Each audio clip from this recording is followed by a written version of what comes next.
So this is going to be part one of 3 sessions. So today is the first session. We'll be looking at the basics of going into photography and going into time-lapse photography.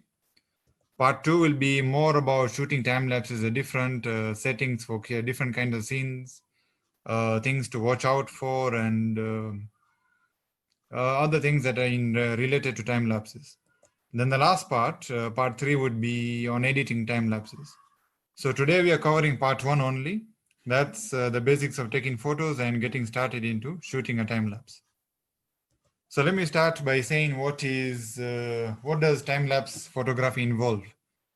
So this one is mostly about taking photos of frames using your camera or imaging device at regular intervals. So regular intervals of time. It can be 1 second, 5 seconds, 10 seconds, 1 minute, 20 minutes, maybe even as long as 1 day.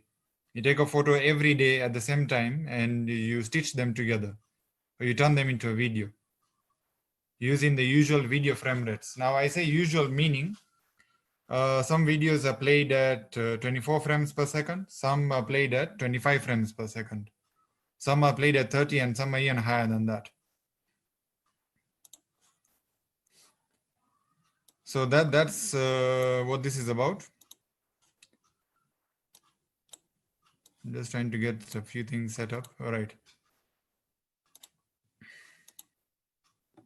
And then what can you use for taking the time lapse? So the first thing you'll need is any device that can take photos. But this isn't just any kind of device that take photos. You also need to have that setting that can allow you to take the photos on regular intervals. So it has to be something that can allow you to do it without you pressing the button each and every time. It has to be programmed to take images at regular intervals. Now, in our case, we'll be talking about DSLRs and mirrorless cameras. There are mobile applications that you can use for your mobile phones, but for this session on time-lapse photography, you're talking about DSLR cameras and mirrorless cameras. And in case you're also interested in what equipment you'll need, obviously you need your camera. So without the camera, you cannot do the time-lapse.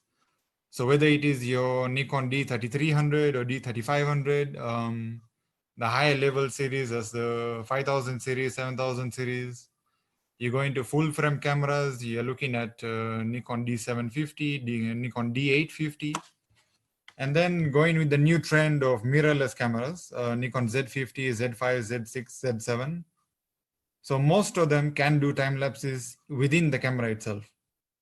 You go to the menu settings, you go to shooting menu, and you'll see interval shooting. That's how you get into time-lapse shooting.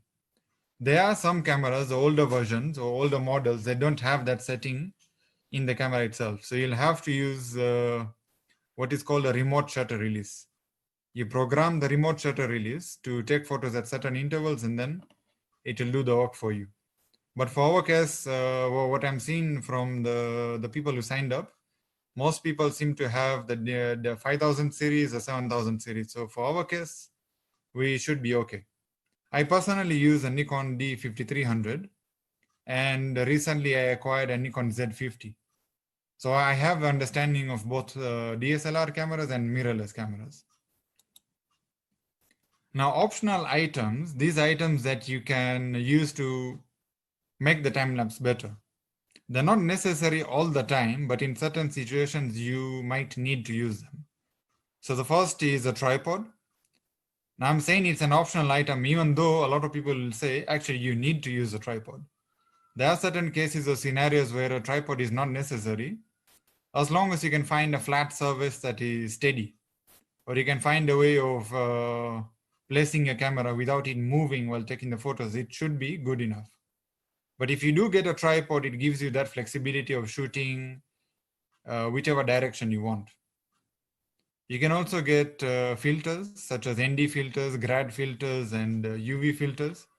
These modify the kind of light that is coming into the camera. There are devices such as motion controllers. They allow you to move your camera or pan your camera from left to right, right to left, or up and down. So you can get motion in your time lapse. So if you're shooting, let's say, for example, the moon rising, and you want to follow the moon as it continues rising, you can use a motion controller that will track the motion of the moon, and then you can continue taking the photo of the moon as it's in the center of the frame. In certain situations, you can use extra batteries. So you can get a camera grip battery. You can also get rain hoods in case you think it will rain during that time, and the other accessories as well that you can use to improve the time lapse that you're doing. Now, the examples of the scenes that you can try. We are looking at maybe cityscapes.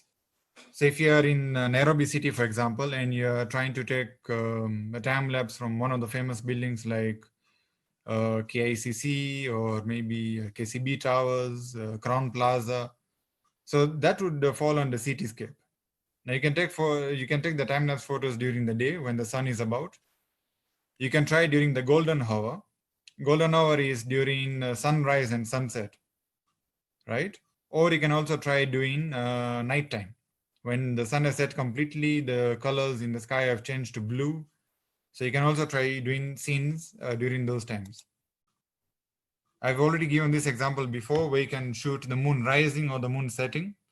Same thing with the sun if it's rising or setting. And you don't necessarily have to shoot zoomed into the sun or the moon. Sometimes it can even be a wide shot, but you can still have the sun rising or setting on the landscape or the scene that you have. You can try doing time lapses of weather patterns or thunderstorms. These days our weather patterns have been changing a lot, so you have opportunities there. And I'll show 2-3 examples of the kind of scenes that I've shown for today's session. We have long exposure. This would fall under night photography as well. So if you're shooting, let's say, from a building and the cars passing below, and you're shooting long exposure meaning shutter speeds of longer than a second or 2 seconds, or even as long as maybe 20 seconds.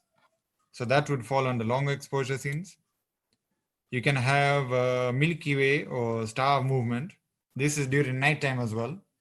So if you are in a dark zone away from sources of light pollution, so if you're away from the cities, from towns, from ports and railways and roads, then you'll find the skies are quite dark.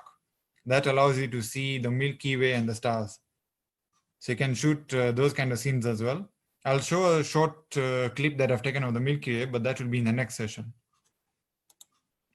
And then you also have street photography. So you can take from the street level, or you can take from some height from a building nearby.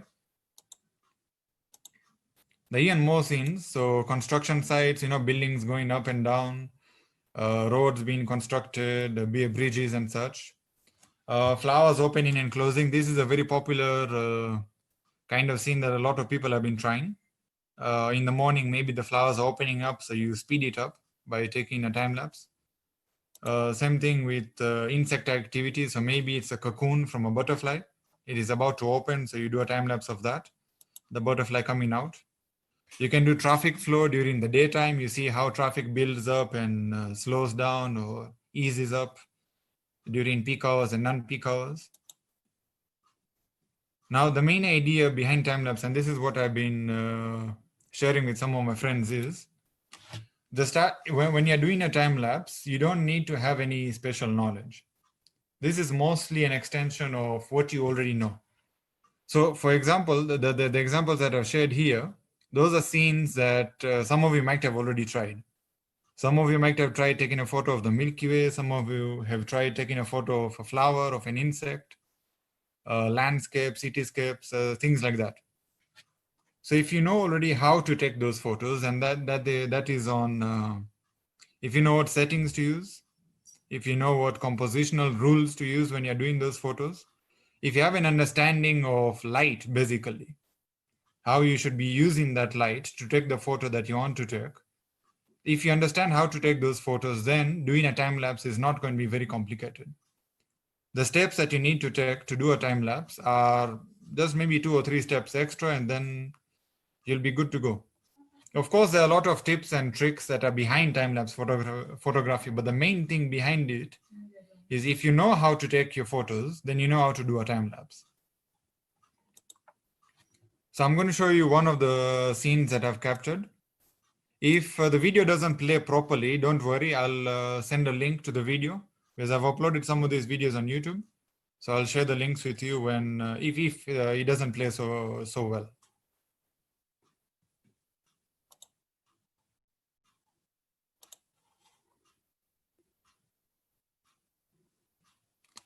So this one was taken at KICC, and I shot it during the day around maybe between 1 and 2 o'clock. It's around that time. So you can see that the kind of weather patterns we are seeing here, the cloud movement, and then at the bottom, I didn't I didn't crop it so much, so you can still see people moving around at the bottom part of the screen. And this time lapse was shot without a tripod. I used my D5300 with the kit lens. I placed it on the ground. I raised it up using a small stone that I found nearby, and I just let it shoot while I was just sitting nearby. So I'll stop here. If you have any questions, you can put them in the chat box. If you have no questions, then we can continue.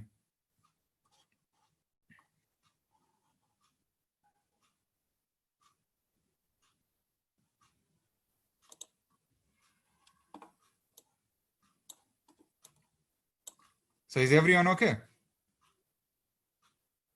Am I going too fast? Am I going too slow?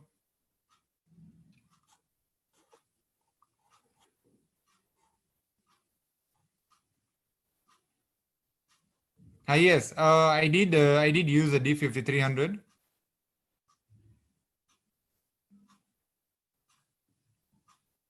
Okay, so lots of questions coming in.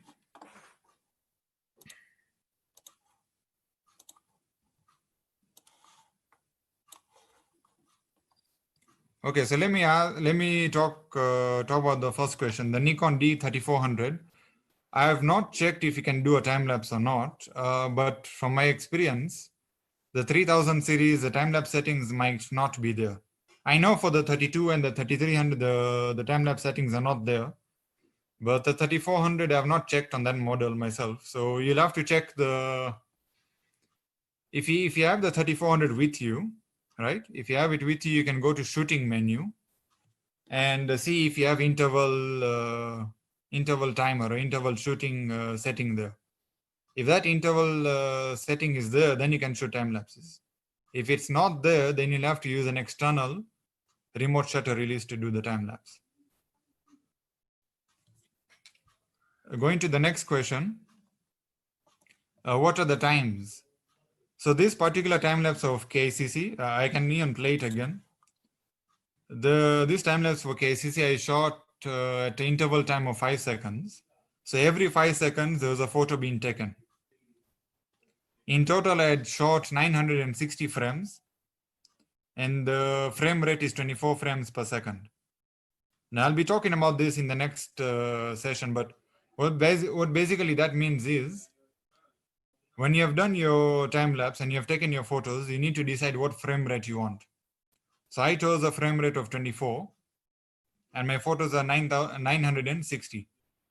If I divide, I get 40 seconds. So that is how long this clip is actually, 40 seconds long, because I had taken 960 photos. In terms of settings, I'll talk about this a bit more in the next few slides. Okay. Yes, you can also use what is called an intervalometer, which is similar to a remote shutter release. Okay, so I'll go to the next slide.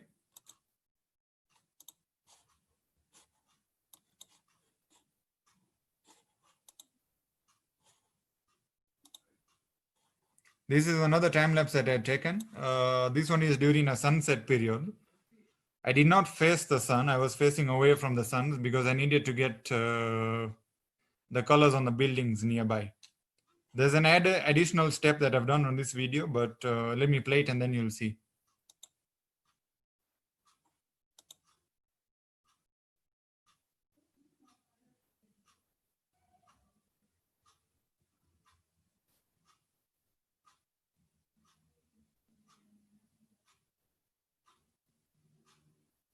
So this one was shot between around 6:15 p.m. to around 7:30.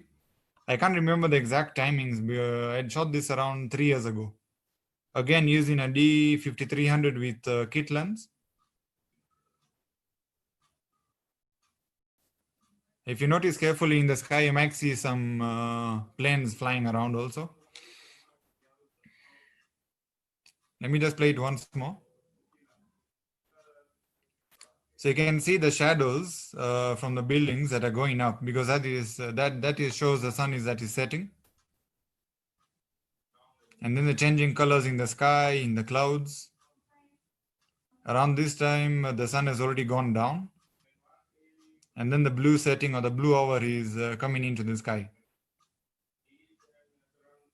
In the background, you can see some street lights starting up, lights from the shopping mall.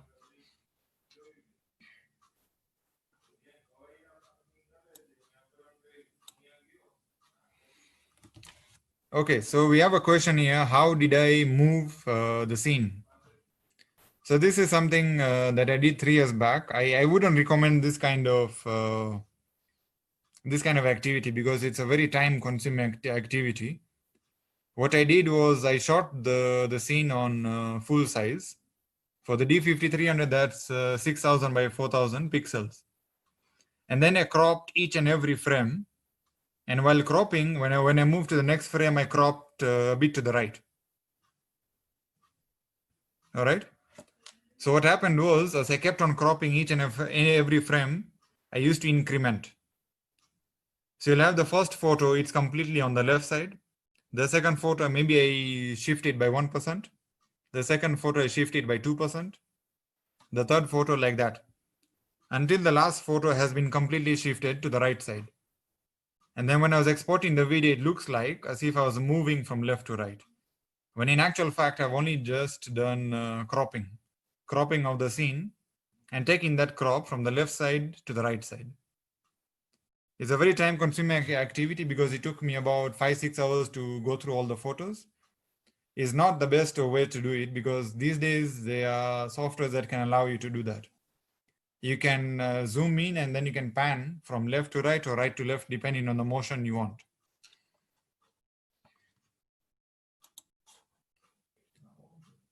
So going to the next slide.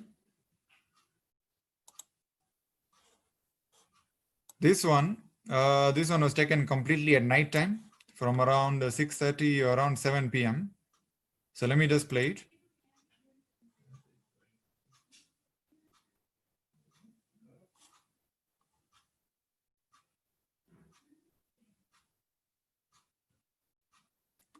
So this one was shot from a shopping mall next to Ika Hotel. You can even see the sign for Ika Hotel at the bottom.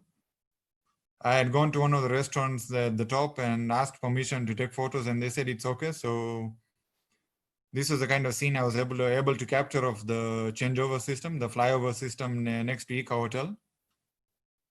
The lights that you're seeing on the road, those are cars that are moving in and out. And you see them as long lines of light because that is a long exposure. So in this scene, I was shooting on 8-second long exposure. Each photo, the exposure time was 8 seconds. And then my interval time was 10 seconds. So every 10 seconds, there was a photo being taken. And yeah, I was there for almost 2 hours actually. Because again, for this scene, I had taken 960 photos.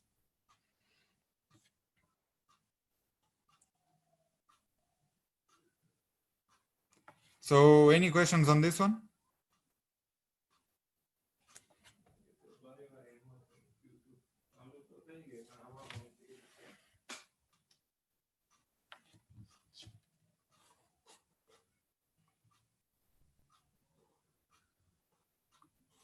Okay, so we can move on.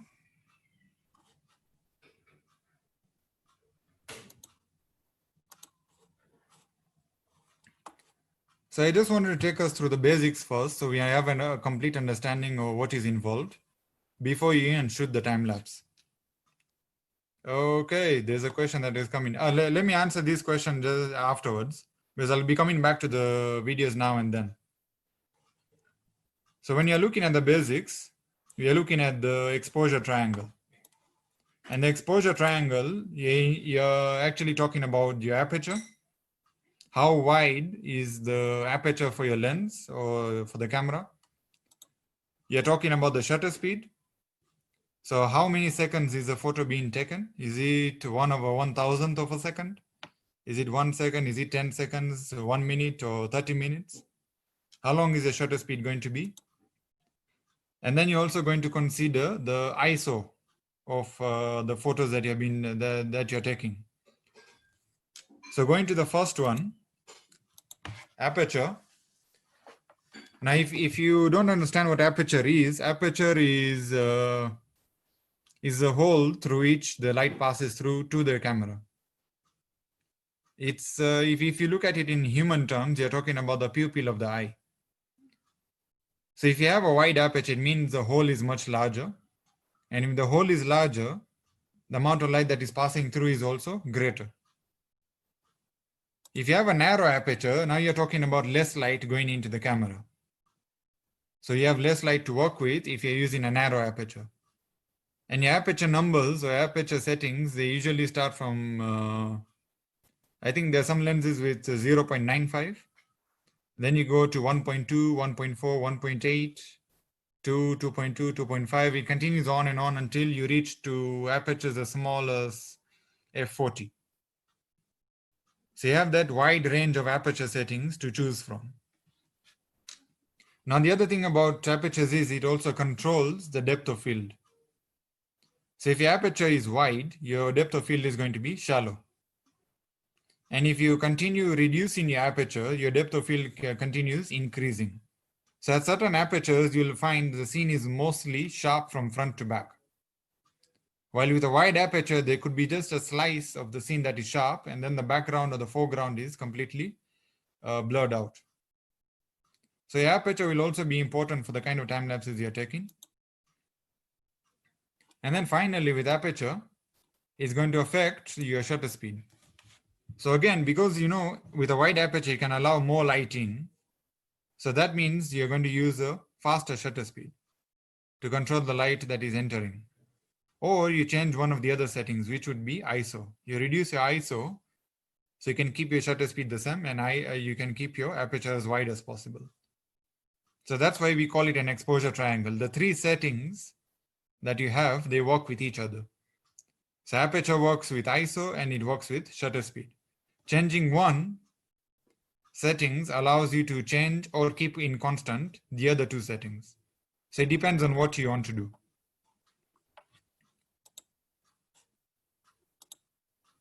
So this is something I just did today, just to show how aperture affects the scene that you're taking. So I started with the aperture of 1.8. I have a f1.8 lens. And you can see the flower is quite sharp. But as I keep on reducing the aperture,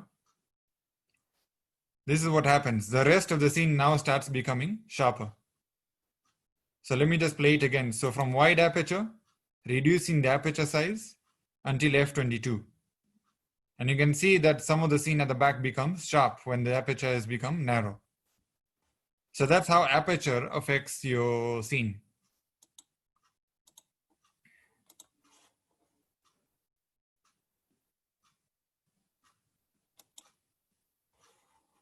Next, we'll talk about shutter speed.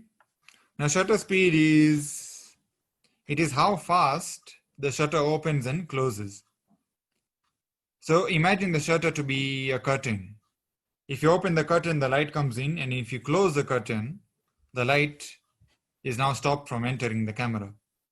So how long that shutter stays open is what is called shutter speed. So it controls how much light enters. Now, a fast shutter speed will allow very low amount of light to enter. It gives a very short amount of time. And if you have motion in your photo, that's when you use a fast shutter speed. So for example, people that are walking, or maybe cars that are driving fast, or maybe even something as fast as animals in the field. If you know they're moving fast, then you use a fast shutter speed. But if you expect the motion to be not there at all, for example, maybe a landscape or a mountain, Then you can use a slower shutter speed, maybe 1/50th of a second, 1/100th of a second. In certain scenes or certain scenarios, you'll actually have to use even slower shutter speed. So you're talking about maybe 2 seconds, 5 seconds, 20 seconds. So for example, if you're shooting the Milky Way at night, you're going to need a very long shutter speed, like 20 or 25 seconds, to get enough light to enter the camera so that you can shoot that scene. If you go the opposite direction, that is, you move slower, you take your slower shutter speeds. Of course, some scenes will need them, like I've said, for Milky Way and all that.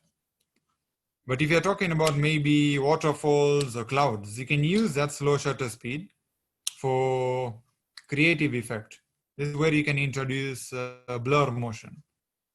So if you have waterfall, like for example, at Karura Forest or Abedes and others, you can use a slow shutter speed to slow down the movement of the water.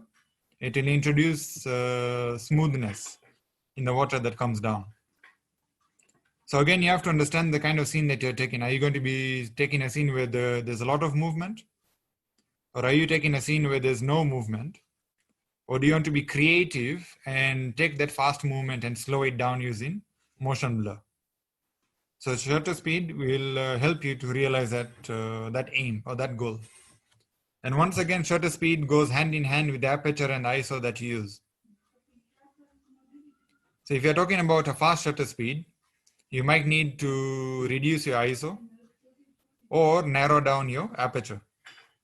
If you want a slow shutter speed, you might have to introduce a wide aperture so you can get more time to get that to get the light coming in. Or you might have to increase the ISO to increase the sensitivity. And talking about ISO is a measure of how sensitive or how much sensitivity is needed to get the right exposure. ISO is it's a function of the sensor itself. So ISO, when you look at it, it starts from low values such as 64 or 100. And as you keep on increasing the ISO, what you're telling the camera is increase the sensitivity to light. So the higher the ISO you take it to, the more sensitive the light becomes, or the more sensitive the sensor becomes to the light that you're using. So if your ISO is 100 and you take it to 200, that is an increase of 2 times. If you take ISO to 400, that is 4 times the sensitivity compared to ISO 100. And it goes on and on like that. So ISO values will start at 6400. For some cameras, they can reach up to 6400. Others can reach 12800. And there are even others that can reach as high as 51200. For example, the Nikon Z6 or Z7. So the higher the sensitivity you take it, the more light, technically, that the camera can see. At an ISO 100, your scene is going to be very dark, unless there's a lot of light in the scene. But if you take it ISO higher and higher, then the brightness or the exposure value continues increasing.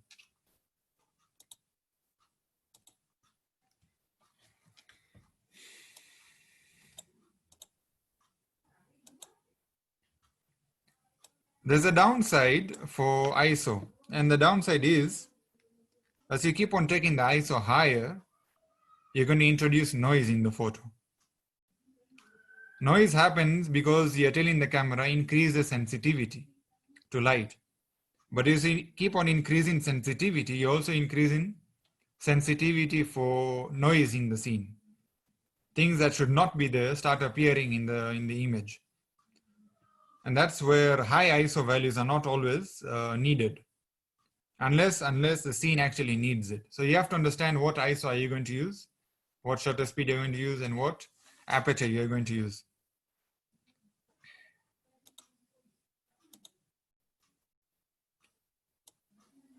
So on the last point, this is what I've written, and I'm saying is, when you look at the 3 values that you have, the aperture, the shutter speed, and the ISO, if you had to sacrifice one of them in favor of the other, it would have to be ISO. Because if your shutter speed is too slow, then your photos are going to turn out blurry. And if you wanted a sharp scene, it's not going to work. There's no software that can allow you to correct a photo that is blurry and convert it back into a sharp photo.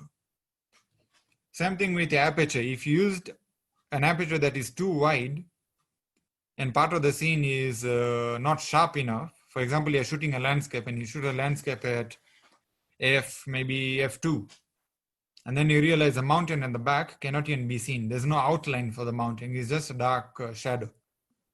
It's because you did not use the right aperture. There is no software that will allow you to get that sharpness back into the photo if the aperture is wrong. So make sure that the shutter speed is right and the aperture is right. And then the last parameter you look at is the ISO.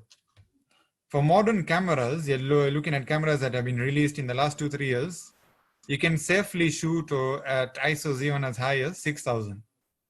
And you'll still get a decent photo out of it. And you can do some post-processing and the noise can be almost reduced to zero. With the older cameras, if your camera is maybe 7, 8, 10 years old, you can shoot maybe up to an ISO of 2,000, maybe 3,000. And then after that, the noise levels will be hard. Then it will be hard to remove that noise using software. But with modern cameras, you can take your ISO to higher levels and still work with the image. So it's better to work on your aperture, to work on your shutter speed, and then you come to your ISO.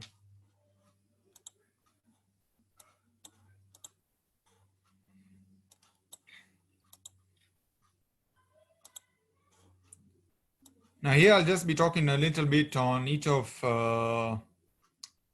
these decisions that you might have to make. So will you shoot your time lapse in manual focus, or are you going to use autofocus?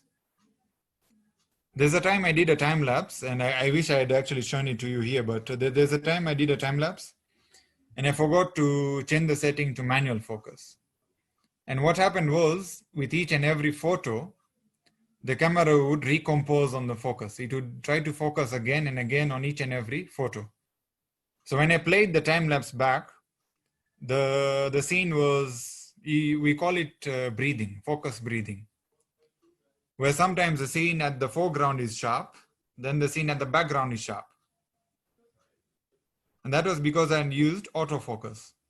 So the focus kept changing from front to back, and the time lapse could not really be used the way it was. So that was a waste. So when you're shooting your time lapse, 99% of the time, or 100% of the time actually, because I can't see any scene where you have to use autofocus, you're going to put your focus in manual mode. So you're talking about changing maybe on the lens itself. You have auto or manual push switch, or you go within the settings itself and you choose manual focus. And then you use a focus ring to get the whole scene in focus, or just the scene that you want in focus. You use the focus ring and then just leave it there. You don't touch it. So if you have your camera with you, I don't know if you can see the camera. So if you have your camera with you, the focus ring might be at the front or might be at the back. So when you're changing that focus ring, you can focus where you want it to be. And once you have done it, you just leave it the way it is. You don't touch it again until the time lapse is completely done. So that's why you have to use manual focus, because if you do touch it, if you rotate it again, then the focus is going to change. So make sure you change the setting to manual focus and you do it by yourself. The other way to do it is you put it on autofocus, let the camera decide where the best focus is, and then change the setting to manual without touching the focus ring or touching the camera afterwards.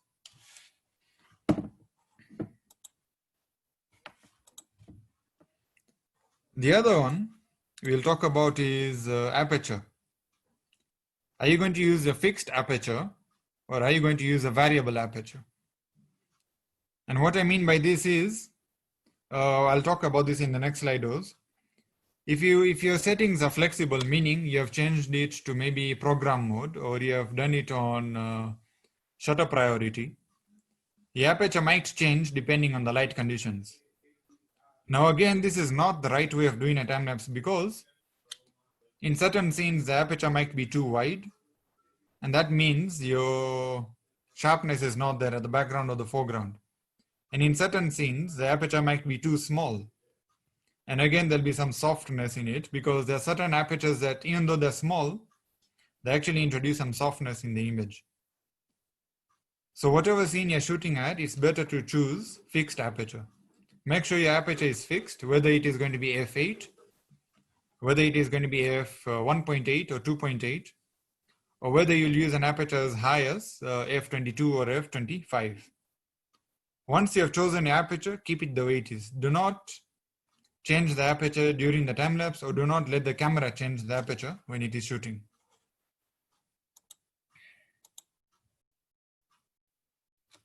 And then we are going to look at fixed ISO or auto ISO. Now with your camera settings, you can change your ISO by yourself when you're taking a photo, or you can allow the camera to choose the best ISO depending on the light conditions that are there. So you have that auto ISO capabilities in your camera. You can tell the camera, choose whatever ISO you want, or the camera wants, and then it will continue with that ISO with the light conditions that are available.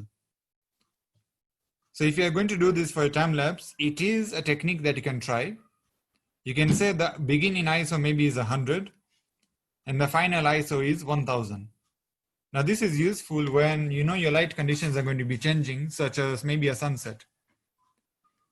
So for example, when the sun is there, maybe the ISO could be 100, but as the sun keeps going down, the light is reducing. The camera sees the light is reducing. So what it does, it keeps on increasing the ISO until that maximum value that you have set. So within the camera settings, where you keep your ISO variable or on auto ISO, you can say what the maximum ISO will be. So you can choose it to be maybe 500, maybe 1000, or even as high as 2000. So the camera will keep on adjusting that ISO level depending on the light conditions.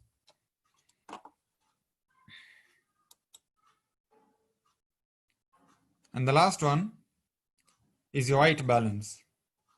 Are you going to set the white balance yourself, or are you going to keep it on auto white balance?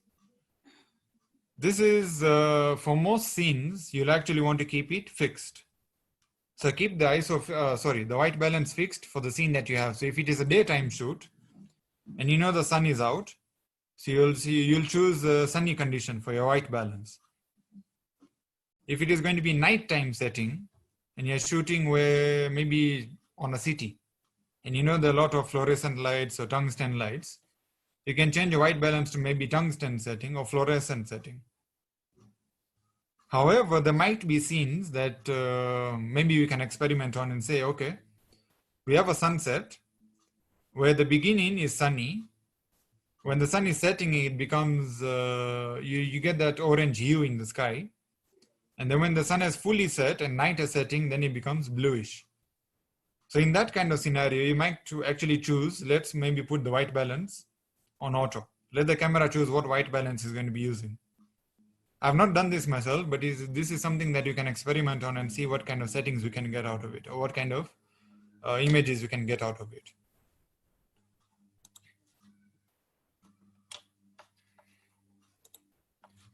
Now going to shooting modes on your cameras, your DSLR camera and your mirrorless camera, you have a dial here that allows you to choose the shooting mode. So on that dial, you have others that such as you have auto, you have scene, you have effects. But the main ones you actually have to look at are, you have P, which is program. P means the camera chooses the shutter speed and it chooses the aperture. And if you kept ISO on auto, it will also choose the ISO setting. So in terms of exposure triangle, it's going to choose all three settings depending on the scene. Now, which one it chooses first or second, that's the camera that will decide. This is not predictable. We cannot know, maybe it will increase the shutter speed for this photo, or it could change the aperture for that photo. The second mode that you'll have is S. S means shutter priority. Now, shutter priority, this is what happens. You get to choose the shutter speed that you want. So for example, you can say, I want a shutter speed that is 1 second. and the camera will continue shooting at 1 second shutter speed, but it will vary the aperture depending on the light conditions. So if the light goes down, the aperture will widen. And if the light increases, then the aperture will become narrow. And if your ISO settings was set on auto, then the ISO will also change accordingly. So that's what happens on shutter priority. The next one that you have is aperture priority. I know I've got them mixed up on the slide, but just bear with me. Aperture priority is where you fix the aperture. You choose the aperture that you want to use. So you can say, I want to shoot a landscape and I'm going to shoot at f8, aperture of 8. So with that setting, the photos will be f8 throughout. There'll be no focus breathing. But what will happen is the shutter speed will keep on changing depending on the light conditions. So again, say if you take your sunset, during the beginning of the sunset, when the sun is still in the sky, your shutter speed could be maybe 1/500th of a second. But as the sun goes down, your shutter speed keeps on reducing to maybe 1/5 of a second. And then when the sun is completely down, then you're looking at shutter speeds of 2 seconds, 3 seconds, 8 seconds, or even as high as 10 seconds. That's where aperture priority comes in. And once again, if you kept your ISO auto or variable, the camera will keep on choosing the ISO depending on the scene. So in some cases, it might control the shutter speed first. In some cases, it might control ISO first. But if you keep your ISO fixed, then there's only one variable that will change. And that is going to be your shutter or your shutter speed. The final mode on your camera is manual. That is M. In manual mode, now you're choosing all 3 parameters. And those 3 parameters will stay fixed throughout.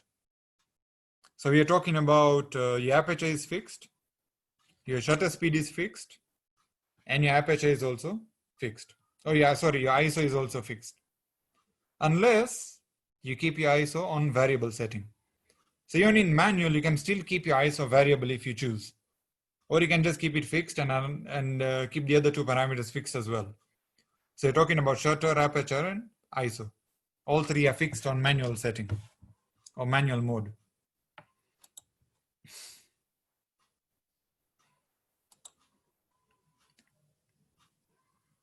Let me just pause here.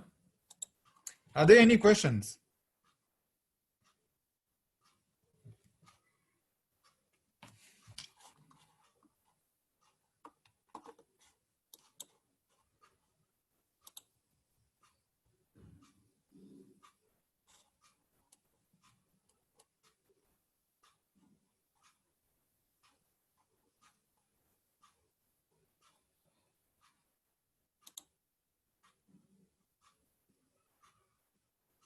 There are no questions?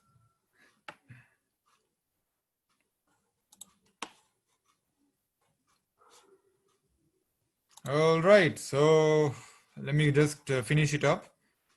So you're talking about, this is where the interesting thing is for shooting the time lapse, because up to now, I've been talking about how to take your individual photos, right? This is where the real section of the time lapse comes in now. And I'm just going to talk about it briefly so you have a good understanding just for now, for the basic understanding. And then when we really go into time lapse, that's during the next session. So how many photos are needed to do your time lapse? And this is going to really depend on how long do you want your video clip to be? Do you want your video clip to be 5 seconds? Do you want it to be 15 seconds? Or do you want it to be 1 minute? Do you want it to be maybe 2 minutes or 5 minutes? How long is your video going to be? And this is a question of doing some mathematics. I know some of you don't like that, but mathematics is needed here. You take your time. Take, for example, I want to do a 10-second video clip. All right. If I want a 10-second video clip, I have to choose what frame rate do I want. Meaning, because when you talk about frame rate, you're talking about videos, and videos play back at a certain frame rate. So you have 24 frames, 25, 30, 60, 120. So what frame rate are you looking for?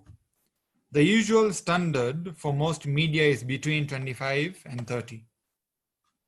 So if you take the example of shooting at 30 frames per second, or what they call it as FPS, 30 frames per second, every 1 second will have 30 photos.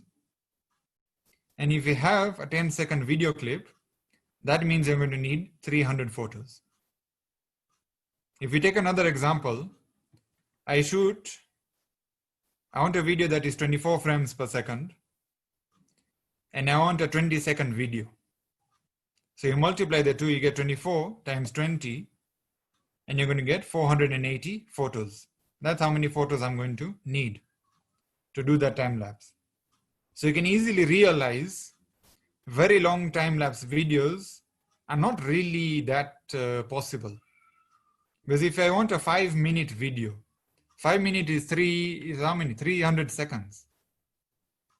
A 300-second video will need 9,000 photos if you're shooting at 30 frames per second. If you're going to do a time lapse that is 9,000 photos, people will get bored after the first maybe 30 seconds or so. So you don't need very long time lapses. What you can do is you can shoot different scenes and then you stitch them up into one long video. That is what some famous videographers on the internet are actually doing. They take different clips of different times and different days. They stitch them into one, so they smoothly transition from one scene to another. So you can get a 5-minute time-lapse video, but you have chosen 20 clips into it.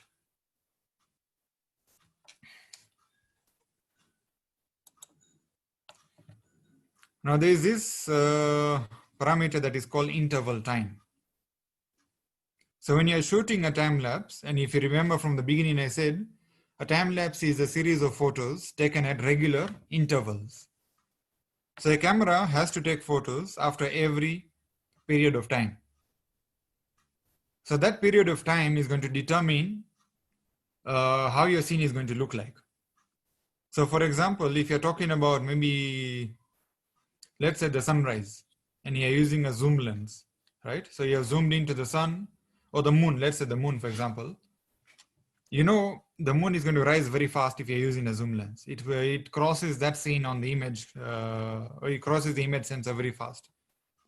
So in that case, you'll have to use the interval time of 1 second. So every 1 second, your camera is going to take a photo.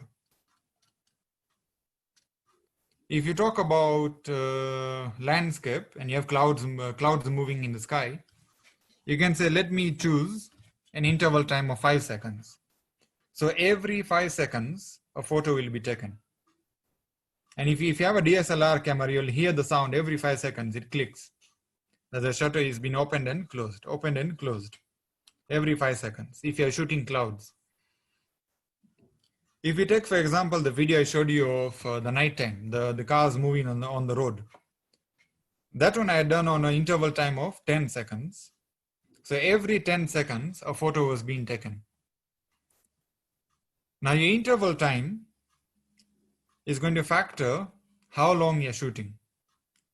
So if I'm shooting a time lapse that has 200 photos and my interval time is 6 seconds, every 6 seconds, there's one photo being taken. And the 200 photos that need to be taken. So how long will that be? That is going to be 1200 seconds, which is 20 minutes. So for 20 minutes, the camera is going to be taking photos. So I have to sit there waiting for the camera to finish up. Now just be careful that you don't confuse your interval time with your frame rate.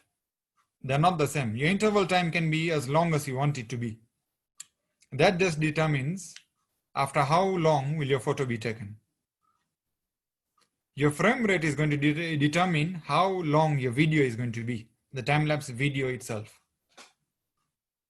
All right. So I can choose my interval time to be 10 seconds and I've taken 200 photos. So that is 1200 seconds that I've been shooting. So in the field or on the scene, I've spent 20 minutes taking those 200 photos. But you take those same 200 photos, you convert it into a video clip, it might be 7 or 8 seconds long. So 20 minutes worth of shooting is converted into 7 or 8 seconds. The other thing about interval time is your interval time needs to be longer than your shutter speed. Now, my son had asked on the video that I showed you of the night time. So did I do a long exposure of 8 seconds and my interval was 10 seconds? And that is yes. The shutter speed was 8 seconds long. So I had to use an interval time that was longer than the shutter speed. And the reason behind this is, if your camera is still taking the photo and the command is sent to take another photo, it cannot do that. It will have to wait for the photo to finish the exposure. And when it's finished and saved, then the next photo will be taken. So always keep your interval time longer than your shutter speed. So if you're doing night time, for example, you're shooting a Milky Way and you want to do a time lapse, if your shutter speed is going to be 30 seconds long, then your interval time needs to be at least 31 seconds long. Add 1 or 2 seconds on top of that shutter speed if you're doing long exposures. If you're doing a time lapse in the day, when you know your shutter speed is going to be maybe 1/1000th of a second, then your interval time can even be 1 second or 2 seconds and it will still work out. But always keep your interval time longer than the shutter speed. Never keep it the same, never keep it shorter. Otherwise the camera will struggle trying to do the time lapse. Instead of taking a photo maybe every 10 seconds, it might be shooting every 20 seconds because it's waiting for the first photo to be saved, to be shot, and then it goes on to the next one.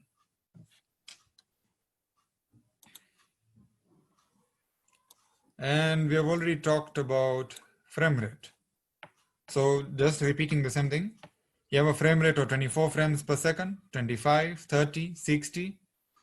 You can even try doing 120, but 120 now you're going into territory that is called slow motion kind of thing. You can actually slow it down to get slow motion out of it, but you didn't do a time lapse to do slow motion. So it is better to stay safe and shoot between 24 and 60, around that kind of frame rate. And because we are talking about video, the usual frames are 24, 25, and 30. Those are the common frame rates that you see in the video category.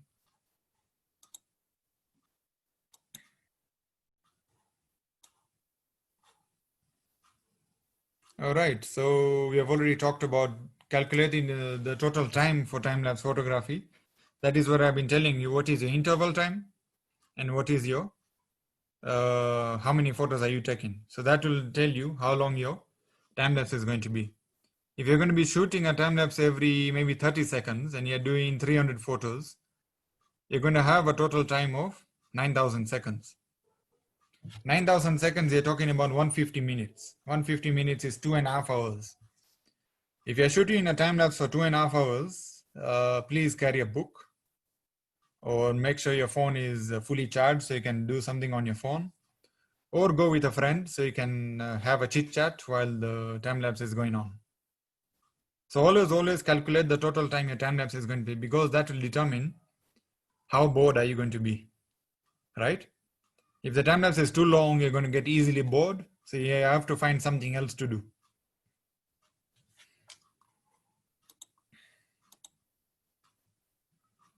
And that is it for today.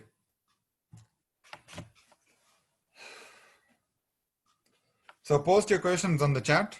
I'll try to answer all of them as much as possible.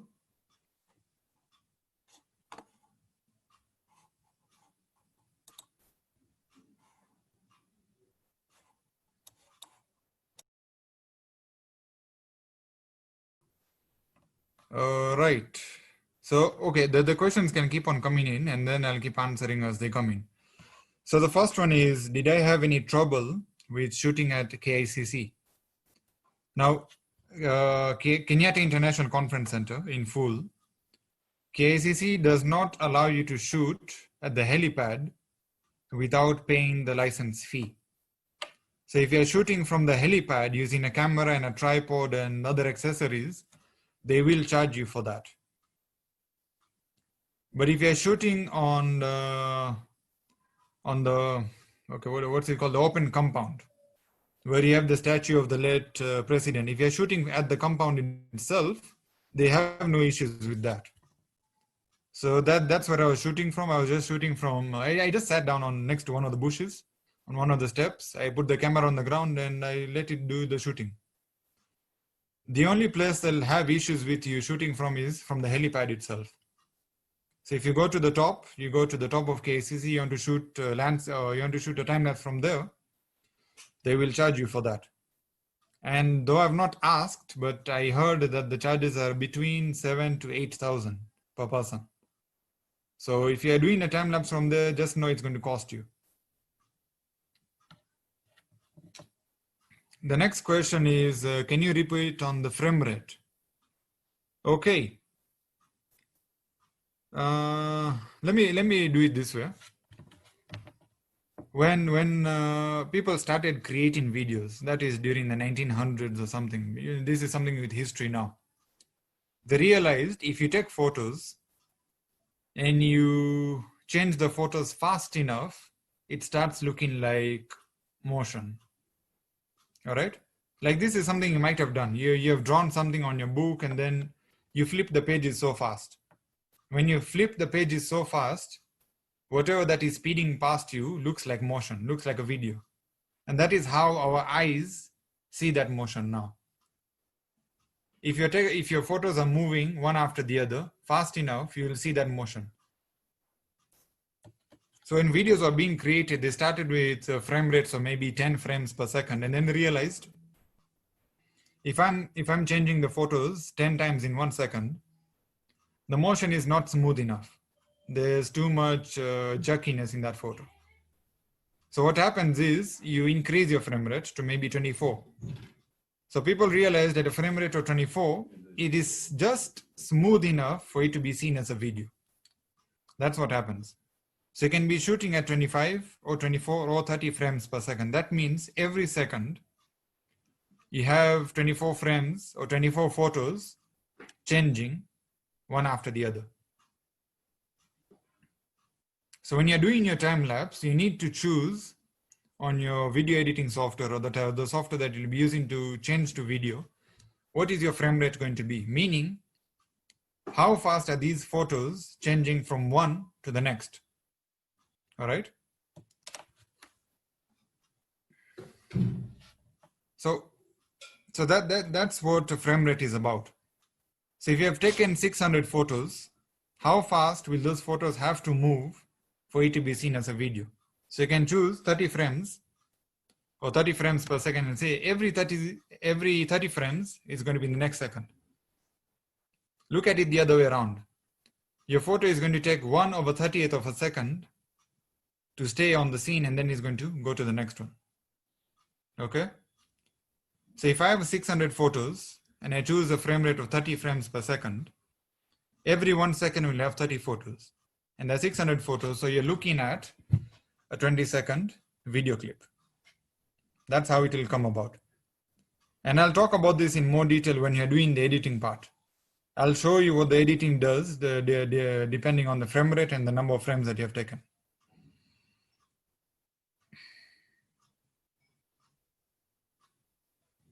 Okay, Luvai. Time lapse will affect the shutter count of the camera. That is completely true. That is 100% true.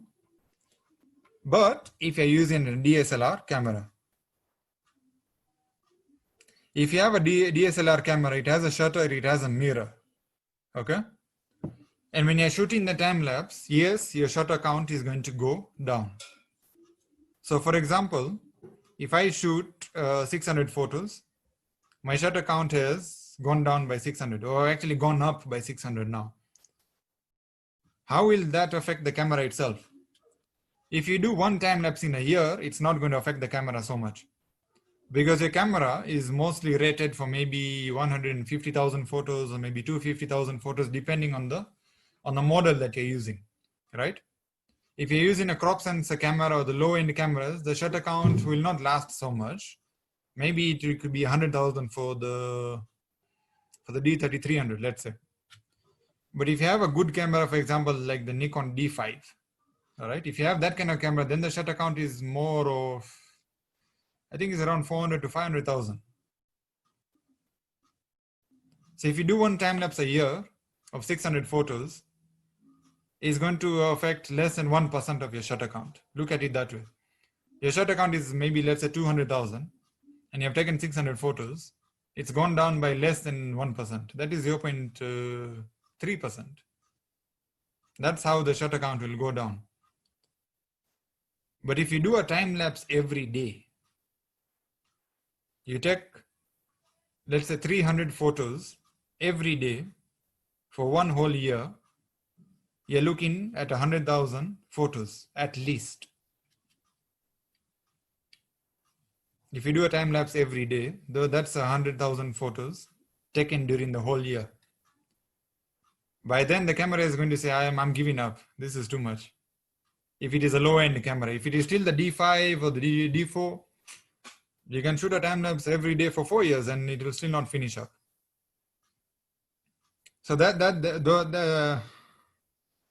is for the DSLR cameras. For mirrorless, if you choose silent shooting, all right?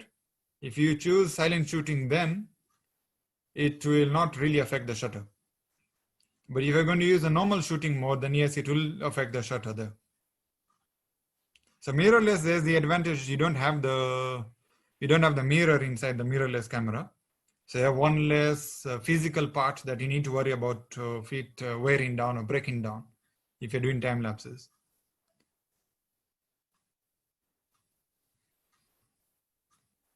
So any more questions?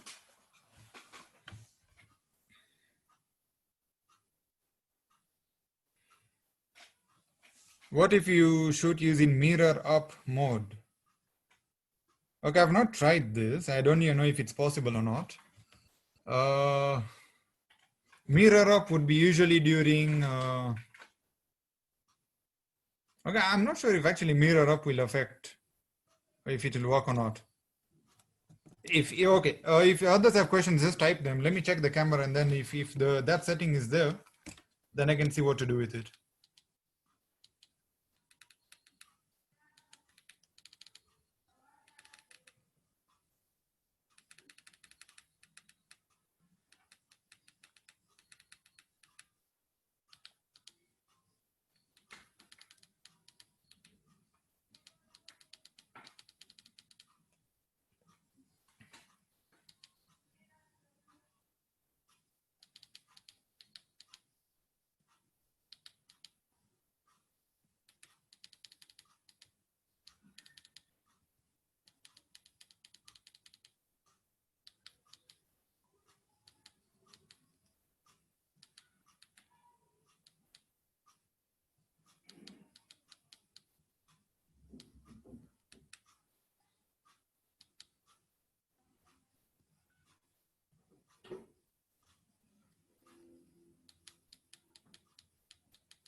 Okay, so I'm trying to look for the setting on my D5300. I'm not seeing that setting anywhere. So I'm not sure if we can actually use it or not.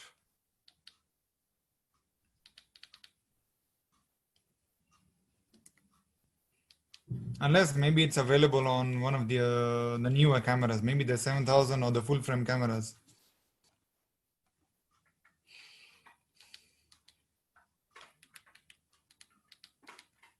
Because I know that there's mirror up if you're doing, if you're cleaning the mirror, then there's lock mirror up for cleaning.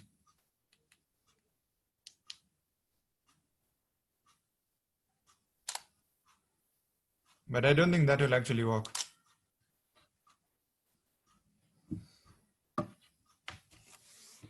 Okay, even if you do shoot with the mirror up mode, the shutter will still actuate unless you use a silent shutter. But the mirror up mode, okay, I've not seen it on my camera. Maybe it's available on another camera that I've not checked.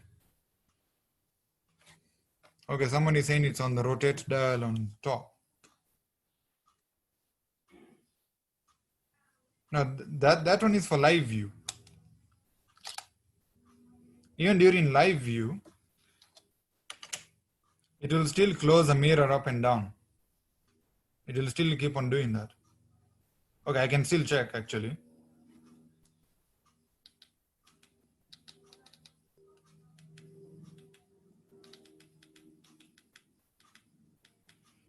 If you're on live view, interval timer shooting is not available.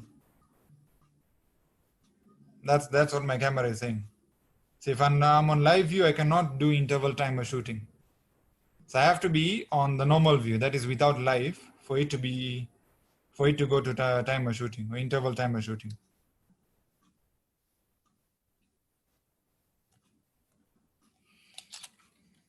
All right, any other questions? We still have, oh, we are past time, but we can continue, right? Are there any other questions?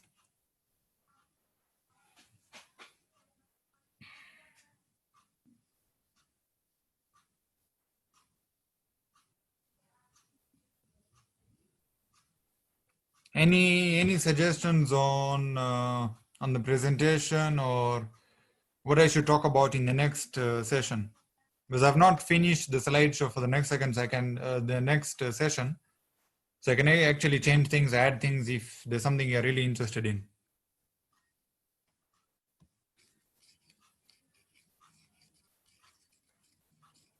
All right, so people think it's a good idea. So, okay, we'll have to do it after I finished all 3 parts of this series. So you have a full understanding from beginning till end.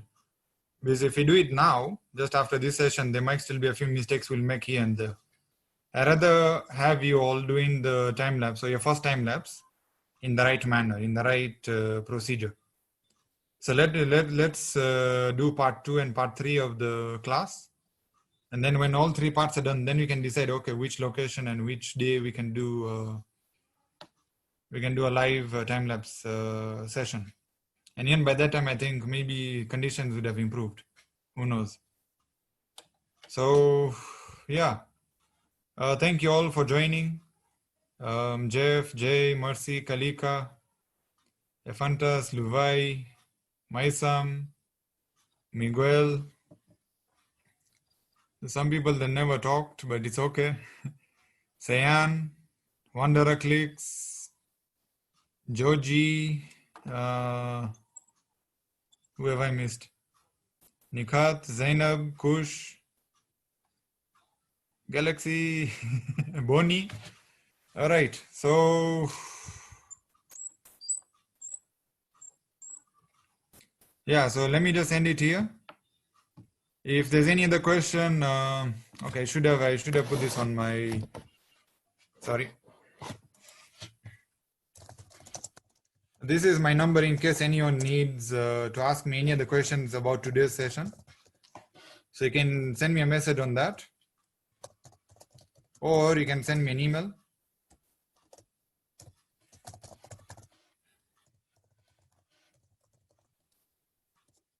Okay, so I'll just leave it there for a few minutes so you can write it down. So if you have any questions, you can message me on WhatsApp, or you can send me an email, and then I'll get back to you as soon as I can. But if it's a question about the next class, let's just leave it there for the time being. When the next class is up, then we'll talk about it then. All right. So let me just leave those the number and the email there for 1 or 2 minutes, and then I'll close it up.